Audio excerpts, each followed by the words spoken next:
Ravens are the biggest winners in the AFC North this offseason. This is a team that consistently is going to be in position to contend because of how talented they are. The reality of it is those guys can play. The AFC should watch out for the Baltimore Ravens this season. Players in the NFL, certainly one of the best players at quarterback. They got a guy at tailback in J.K. Dobbins, who I think could be an all-pro. They got one of the best tight ends in football, a plethora of perimeter weapons, some health on the offensive line, a very good defensive line, one of the better young linebackers in the NFL, and a top 5 secondary. And no one talks about it.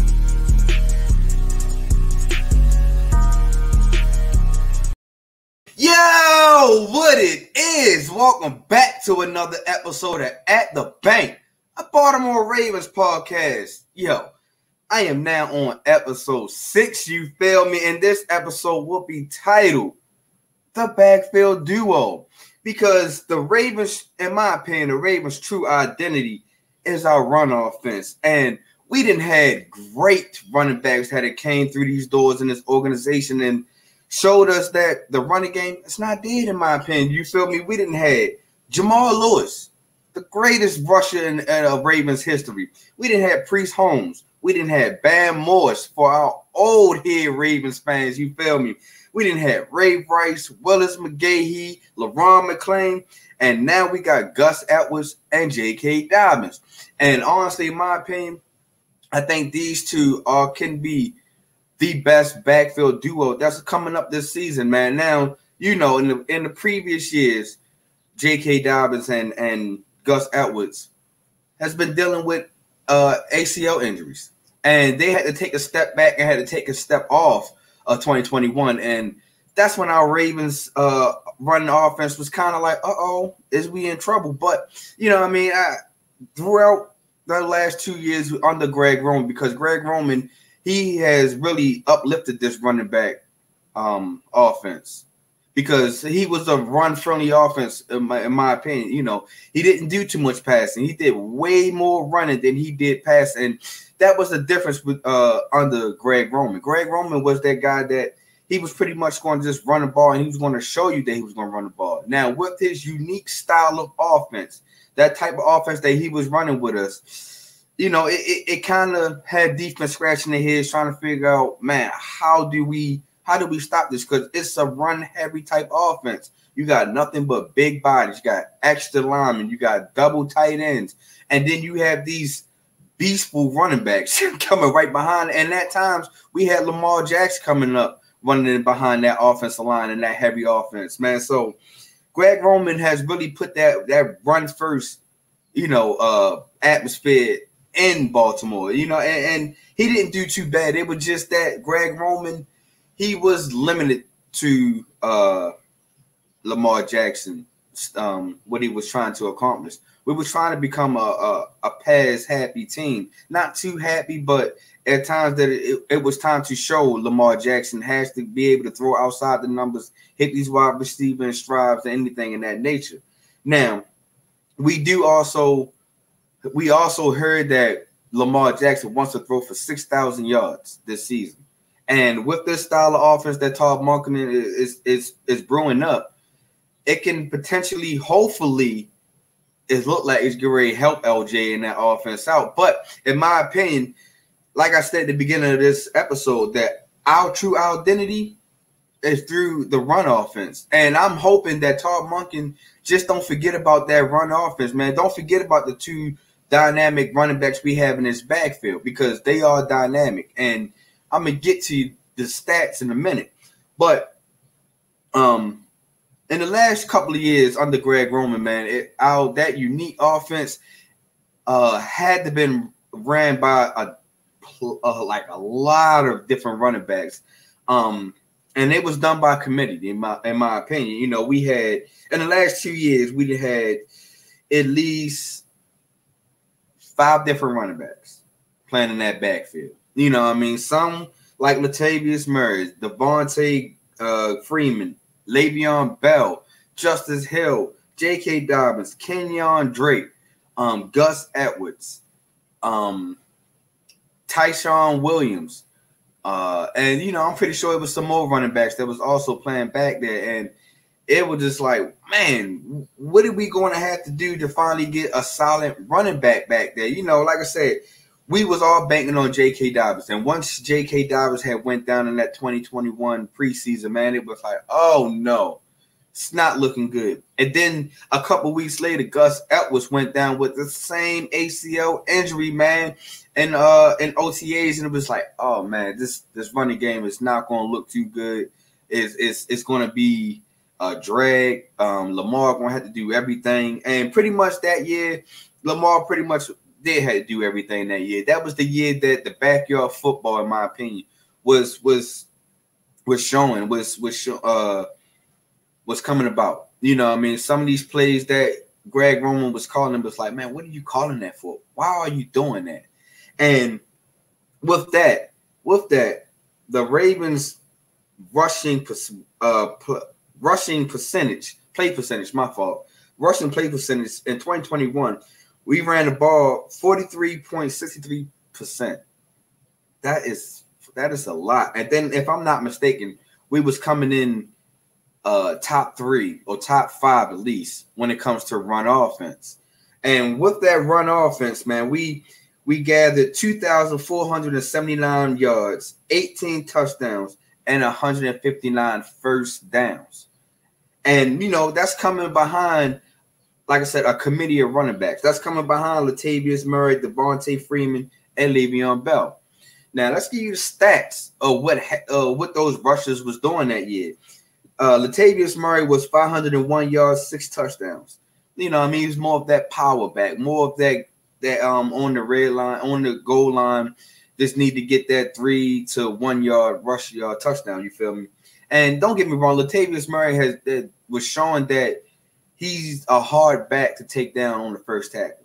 Sometimes that first tackle is not going to take Latavius Murray down, and the way Latavius Murray run, it's hard to take him down on the first hit. You feel me? So it was good thing that Latavius Murray came to us that year, because without him, man, that run offense was taking the plumbing. Also, Devontae Freeman came in with 576 yards and 5 touchdowns. Now, Devontae Freeman was that running back that was hitting the holes, was all, not going to say the home run hitter, but he was getting majority of the carries. And once he got towards the end of the season, he was really getting going. He was like, wow, finally, we went into that free agency and able to pick up a running back that was able to run in this offense. Because, you know, at times it was frustrating. It looks like that run offense wasn't being efficient enough. But once Devontae Freeman was able to find his way in that offense, was find his niche, really, he was able to be that explosive running back that he once was before. Now, he wasn't that 1,000-yard running back he was a couple of years when he was down in Atlanta. Nah, you know what I mean? And also, you know, the running backs price of running backs are very low, you know, not value very high. And you know, after a certain amount of years, man, it's running backs are just pretty much their money start going down. Running backs are just like cars. Once you buy a new car, you drive it off that lot, man, the value of it goes down. And that's how I feel. That's how the running backs salary is. You feel me? So, anywho, and also, like I said, we had Le'Veon Bell that year, and I know a lot of us was hoping that we was gonna get the Le'Veon Bell, you know, from the Pittsburgh years, and no, he did not find his niche in that offense, man. He struggled. Now, he had about 83 yards total, you know, and he did come in late in the season, and he was only able to put up 2 touchdowns. But at the same time, man, that was a desperation move. That was hoping that we can find a gem in the dirt or something in that nature. But you know, Le'Veon Bell really came because of his name. And like I said, I gave y'all the stats. But LJ was the leading horse in our running back, and you know, that's our quarterback. And we don't want our quarterback to play running back too much. Don't get me wrong; he's able to do both. But you know, that was the year that started LJ injury. You know what I mean? It was at the tail end of that season, Lamar Jackson was hurt. You feel me? So, you know what I mean? It wasn't looking too good that year. It was a struggle. We was able to still get into the playoffs, luckily. But at the same time, man, it wasn't no consistency in that run game. You know what I mean? Like I said, Greg Roman ran the ball 43% of the time, man, and the other 67% of the time, man, was trying to do these gadgets, trying to be cute, trying to force, stuff like that. And honestly, the only way that these little cute gadget plays was going to be efficient if the run game was going to be efficient. And since we didn't have a running back that was, a threat, pretty much. Don't get me wrong. These names that we had, the names sound like a threat. And it took a while for Devontae Freeman to actually find his way into the offense. You know what I mean? By then, defense wasn't really too worried about our run game, and we wasn't putting that much pressure into the run game. You know what I mean? It was Greg Roman was just trying to do too much. He was all over the place. And as a true Raven fan, and as I'm pretty sure a lot of Raven fans are going to back me up on this, you was holding LJ back. You know what I mean? And as you was holding LJ back, you was holding this offense back. So, you know what I mean? That 2021 year was like, woof, just trying to get it out. We were just trying to figure it out, and luckily we was able to figure it out, but not that good enough. You know what I mean? Even with us finding that run game late in the season, still wasn't enough. You know what I mean? And it wasn't just because of who was back there. I just think that Greg Roman wasn't really calling good run plays. The run plays that's making defense believe that, believe in this is a true run and believe in us running the ball really. I understand that in our history that we are a run-first team, but defense still wasn't really respecting that's what we was trying to do. So let's go ahead and bounce to the 2022 year. J.K. Dobbins making his way back. Gus Edwards is making his way back. We no longer had the Latavius Murray or Devontae Freeman now, or Le'Veon Bell. We're going ahead with a different running back committee. And last year, and you can tell that it was emphasized like the run game has to improve. The run game is going to improve. We're going to force it. And that's what Greg Roman felt like he was doing now. He was forcing it. And don't get me wrong, it was a little bit better than 2021. You know what I mean? We was, like I said, Greg Roman ran the ball 50% of the time, which moved him third in the NFL. We had 2,720 yards, moved up to yards and 200 and some odd yards from previous 2021. We had 14 touchdowns. Touchdowns went down some, and we had 167 first downs. First downs went up, but that touchdowns went down 4. And this was really because the running backs was trying to get into the groove. J.K. Dobbins came into the camp late, due to him trying to fully heal from the ACL injury. Gus Edwards came into camp also late. So it was just like, oh, man, what are we going to do about this running back situation? Again, luckily, Kenyon Drake was available. Because if it wasn't for Drake, man, the Ravens running back season would have been just terrible. Just terrible. I don't believe we would have been ranked 3rd. I don't think we would have been ranked 6th in rushing attempts per game, which was we averaged 31%. I wouldn't believe that we came in 3rd in rushing yards per game and averaging 159 rushing yards. I'm not saying that this was all Kenyon Drake. That's not what I'm saying, but he was able to produce. He was able to produce 482 yards and 4 touchdowns. Now, just like Devontae Freeman of 2021, he was able to find his way. And it was big games that Drake gave us. Drake didn't just give us all 50-yard games, stuff like that, 50-yard rushing games. He was able to put up a couple of 100-yard games. He was able to put up multiple touchdown games. And he was able to show that he can not just run the ball. He was able to pass catch out the backfield also. So Kenyon Drake, man, was a diamond in the rough for us. We was happy to find him. We was happy to get him out the free agency. And it was able to give time for J.K. Dobbins and Gus Edwards to come back to form. Now, we all know that J.K. Dobbins is our workhorse and is our main primary running back. And having him come back last year was like a blessing. We needed him. It showed that because we all believe that J.K. Dobbins can be that guy, at least in Flock Nation. We believe that J.K. Dobbins is a dual threat running back, is a top 10 running back in this league, is 1,000-yard back in this league, in my opinion. I believe this is J.K. Dobbins. J.K. Dobbins is a Ray Rice 2.0, in my opinion. I believe that's why he wears the number 27, because I believe that Ray Rice was taken early from us. I believe that I wish that Ray Rice wasn't into that domestic violence situation with his wife, man, and we was able to see more of Ray Rice. But now that we got J.K. Dobbins, in my opinion, I just felt like this is where Ray Rice is being left off at. You know what I mean? I believe that J.K. Dobbins is probably a little bit more explosive than Ray Rice. I believe that J.K. Dobbins will be 1,000-yard back, but getting too hitting myself. Like I said, last year he rushed for 520 yards and 2 touchdowns. I believe that this year going into under Todd Monken, man, you can't forget about J.K. Dobbins.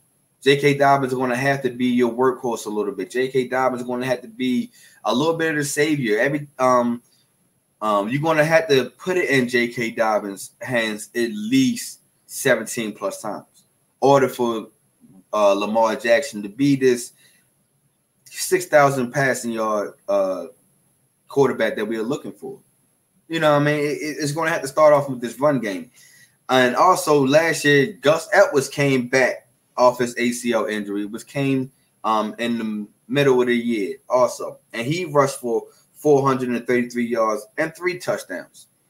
As we can see, man, that if these guys can be healthy and available the whole season, I believe that this 400 yards and this 500 yards will bolster up, especially the way that Greg Roman was running that offense. Because, like I said, he was running the ball 50% of the time. 50. It was 50. That was most definitely a 50-50 marriage. You know what I mean? He was able to try to go 50-50 a little bit with passing and running.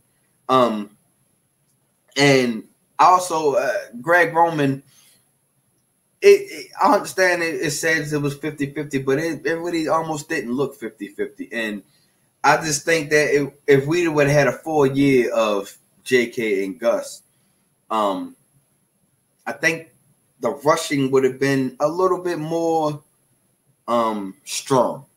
Let's go with that. It would have been more efficient. Now, I understand the yards went up from 2021, but I think it would have been a 3,000 rushing yard season if we would have had a healthy guys. And like I said, I believe that the only way that this new offense is going to be so unstoppable, so dynamic, so pure is we got to run the ball. I think this is the year that J.K. Dobbins gets it done. I think J.K. Dobbins will get 1,000 yards plus this year.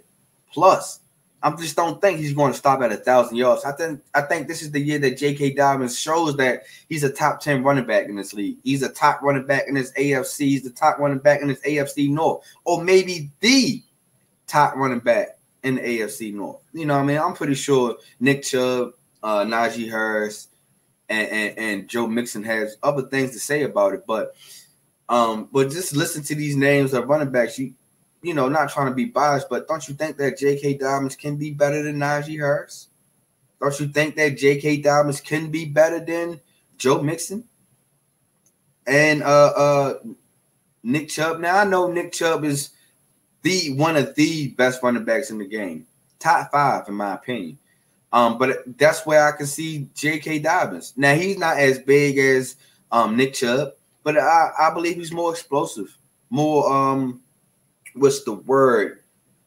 He's more shifty than a Nick Chubb. Now, Nick Chubb can move.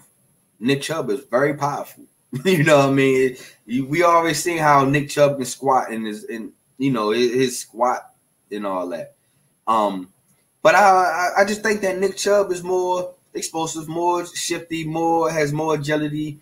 And this is with The ACL. Now, J.K. Dobbins did go back under the knife. They get some cartilage tissue removed and some things adjusted with his knee. And after he got that adjustment with his knee, he said he's feeling way better than he felt last year. Way better. And if you had that confidence and you feeling like that, I believe that it's possible that he does feel way better than last year. So that's most definitely going to have to be on the lookout in these OTAs and see how he's looking. I'm pretty sure that at these OTAs, we not going to really see too much of J.K. Dobbins. I'm pretty sure once they start getting to mini camps, we're going to see him do individual works, 7-on-7, stuff like that. But I'm pretty sure they're going to have some caution tape around J.K. Dobbins this year. So, because we need J.K. Dobbins in the full health, fully participating in practices and ready to go when it's time for game time. So I can imagine that we're going to see him in mini camps and OTAs and stuff like that, but we're not going to see him in preseason. So I just think that now, just go ahead and ramp him up now. Get him ready, because I don't want to put him in the preseason. I don't want the same injury that he had to go through, because I think that's also going to play a factor in his confidence. He got to be able to be mentally ready to be coming up in this upcoming season. We don't want him to start thinking and second guessing of can he be or will he be and anything of that nature. J.K. Dobbins had to hit this season full throttle, no stoppage. You know what I mean? I'm investing that J.K. Dobbins is going to play about 15 games this year. You know what I mean? I'm pretty sure they're going to publish certain games he's going to dial back if he having any type of knee problems or knee situations. They're going to probably pull him out, make sure that they don't put him in jeopardy. And that will be a great way, because Gus Edwards is also a workhorse and is able to have a big year also. I think also that Todd Monken, you have to split these carries between these two backs. I believe that J.K. Dobbins get majority of the workhorse, yes, but you just cannot have Gus Edwards just sitting there and not getting some minutes, getting some yards, because Gus Edwards, once he get in, remember that Gus Edwards is at least 4 yards a carry type running back. I'm giving it too much. Let's go with 3.6. At least 3.6 to 4 yards a carry. J.K. Dobbins probably around the same, but Gus Edwards is most definitely has showed that he's a workhorse too. He's a load. And splitting these carries with these running backs is most definitely going to help our offense out and make our offense even more of a threat. So I can see J.K. Dobbins probably, hopefully, getting maybe about, let's just say, 20 carries a game, 20 touches a game, and Gus Edwards should at least have about 13 and 15 touches a game. You know what I mean? Somewhere around that frame, and to make this offense a threat, to make the defense to think like, we got to stop both dimensions. We just can't just look for the passing. Now, don't get me wrong, the passing and what Lamar said he wants to do, the 6,000 yards sounds beautiful. It sounds beautiful, but like I said, the only way that this beauty of a 6,000 yards coming, or even if he even for him to get 4,000 yards, we can't forget about this running backs. We can't forget about this run offense. You know what I mean? I believe as long as this running is beautiful and is having a great success, the passing is going to be beautiful and we'll have great success. I'm not saying that we should be rushing the ball 50 times. 50% of the time of the offense. You know what I mean? I believe that we can dial back to at least about 45, 47, the highest. You know what I mean? Because like I said, we don't want to hold LJ back. We are looking for LJ to hit outside these numbers. We are looking for LJ to elevate his passing opportunities, his passing yards. With this wide receiver room, which I'm going to be talking about soon, you're going to have to show that you can pass also. But the only way you're going to show that you're a true passing or a true dual offense is not forget about this running game. So I'm projecting to see that the Ravens to get over 25 rushing yards, 2,500 rushing yards. You know what I mean? Like I said, we had 27 last year. We had 24 the year before. And I just think that 2,500 rushing yards will be doing great. That will show you that we are still a running team. We're still capable of running, and we are still capable of ground and pounding and also draw some of that time out. That was the one thing that Greg Roman, I can agree with you on, is when he was running the ball, it was also just drowning that timeout. And as much as them linebackers had to keep coming up and tackling and hitting, and that defensive line just keep chugging along against this offensive line, it's tiring them out. So that was one thing that Greg Roman did right. Now, Todd Monken, I'm not saying you take that same page, but you're going to have to take a little bit of page. You're going to have to eat some of this clock up, because that's when we was efficient, when we was eating clock up. So I just believe if you get too cute and start doing too many passing and stopping the clock, I think that's where teams can catch us. I think that's where you see teams that's down by a lot can easily catch up because the clock just keeps stopping. So that's one thing that I do want us to keep doing, is let that clock keep churning while we on offense. You know what I mean? Don't just get too comfortable and complacent and to passing and the clock stop. No, that's one thing about the offense. The offense we just need to take a page from Greg Roman, is keep that clock rolling, ground and pound. That's who we are. That's what made us. You feel me? Like I said, I gave you the list of great running backs that we had. You know what I mean? It's putting that run first. Yeah, I'm not saying that you have to live with it, but don't forget about it. You know what I mean? So I'm projecting that J.K. Dobbins will have 1,100 yards this year and 5 touchdowns. Because I think the touchdowns might not be as high unless he get a lot of home run hits, but I don't really projecting it to be that high because, like I said, this offense will be a lot of pass happy a little bit at times. And, I mean, it's not a bad thing that there's 5 rushing touchdowns. That's not a saying that he's not going to get probably 3 passing touchdowns. That'll be 8 touchdowns in total for J.K. Dobbins. And I think that's a stellar year. I think that's a decent year that he will benefit from.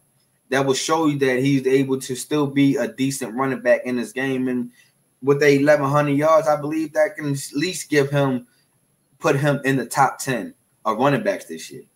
So that's what I'm projecting from J.K. Dobbins. Out of Gus Edwards, I'm projecting about 750 yards and also 5 touchdowns. He might get a little bit of receiving. That's not really his forte. He's not a pass-catching running back. He can do it, but that's not his strongest suit. Even if he do, I can maybe see about 1 or 2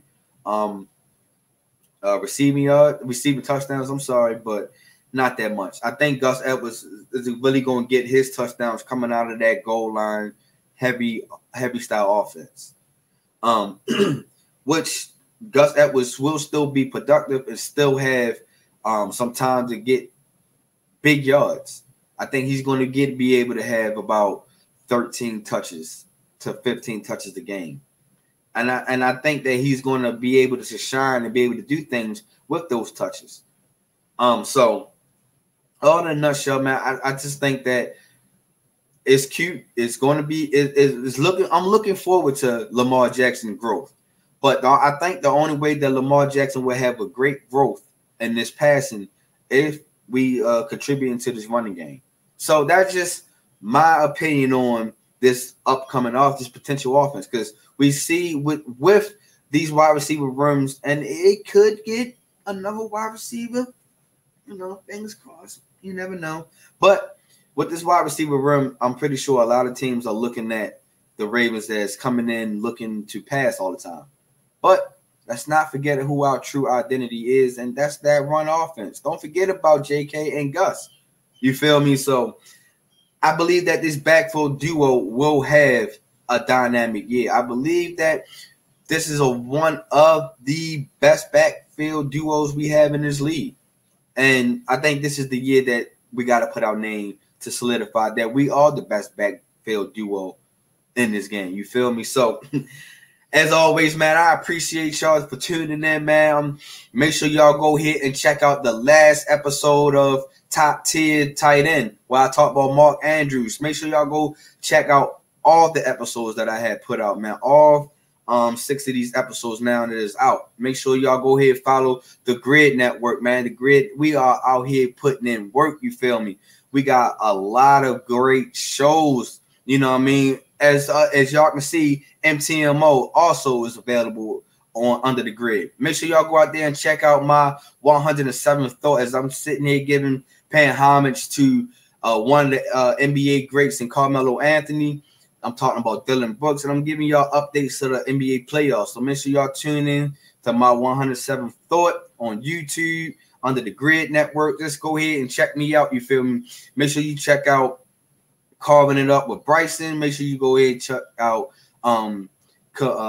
Commanders podcast.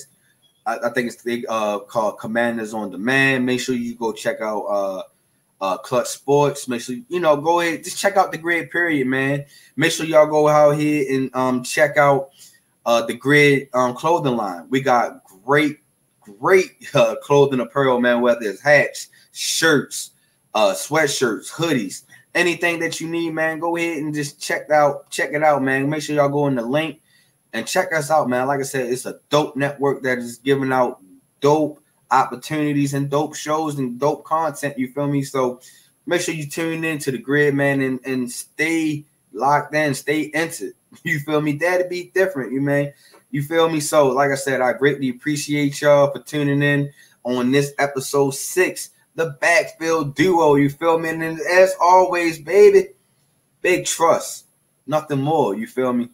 I'm out.